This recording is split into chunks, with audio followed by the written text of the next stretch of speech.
Hi guys, எப்பயும் போல கிளம்பி இன்னைக்கு வேலைக்கு போயிட்டேன். இன்னைக்கு நம்மளை பார்க்க நம்ம ஃபாலோவர்ஸ் ஒருத்தர் வந்திருந்தாரு. பேச பேச தான் தெரியுது நாங்கள் சொந்தக்காரங்கன்னு. நைட்டு கண்டிப்பாக நம்ம சாப்பிட போகிறோம், கார் எடுத்துகிட்டு வரேன்னு சொன்னார்.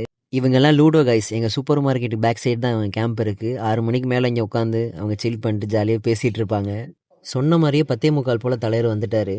எப்படி என்ன பார்க்க வந்தீங்க? உங்களை பார்க்க வந்ததே அந்த நீங்க போட்ட வீடியோ பார்த்துட்டு சரி எப்படா நம்ம வீடியோல பார்த்தாலும் எப்படி இங்க இருக்காரு, சரி ஏதோ ஒரு இஷ்யூனால இங்க வந்துட்டாரு போல, சரி நம்மளும் அதே இடத்துல இருக்கோம், கண்டிப்பா போய் மீட் பண்ணி ஆகணும்னு சொல்லி வேற ஒரு ஆளை மாத்தி விட்டுட்டு டைம் ஒதுக்கி பஸ்ஸோட வந்து பஸ் எடுத்துட்டு வந்துட்டீங்க. பஸ் எடுத்துட்டு உங்களை பார்க்க வந்தாச்சு. வந்ததுக்கு அப்புறம் தான் தெரியுது, பேசதான் பார்த்ததுக்கு அப்புறம் தான் தெரியுது எங்க ஊருக்கு பக்கத்துல அடுத்து போனா இன்னும் சொந்தக்காரவங்க, அடுத்து பார்த்தா மாமே மச்சான் லெவலுக்கு வரும்னு நான் நினைச்சு கூட பாக்கல.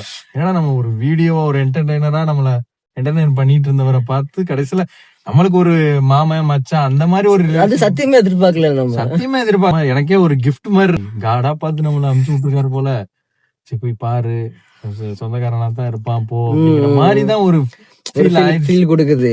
ஏன்னா நினைச்சு பாப்போமா, இப்ப எனக்கு இருந்த வேலைக்கு நான் வந்திருக்கவே முடியாது. சரி போவோம் அப்படின்ட்டு நான் விட்டுங்க அப்படியே பஸ் எடுத்துக்கிட்டு அப்படியே நேரா வந்துட்டு. உண்மையாலுமே தங்கமான மனுஷன். நான் வேணான்னு சொல்ல கண்டிப்பாக நம்ம சாப்பிட போகிறோன்னு கூட்டிகிட்டு போனார். இந்த ஹோட்டலில் தான் அவங்க எப்பயுமே சாப்பிடுவாங்களாம், நம்ம தமிழ் ஹோட்டலாம். நீங்கள் என்ன சாப்பிட்றீங்க அப்படின்னு கேட்டுட்டு, நீங்கள் தோசையும் போட்டியும் சாப்பிடுங்க, இங்கே சூப்பராக இருக்கும் அப்படின்னு சொல்லி என்ன சாப்பிட வச்சாரு. முடிஞ்சா நான் வரேன். Okay bye. அப்படியே ஒரு 3 மணி நேரம் பேசிட்டு நம்ம ஊருக்கு போன ஃபீலை கொடுத்துட்டு போயிட்டாரு. நல்ல மனுஷங்களை பார்க்குறதே சந்தோஷம் தான்.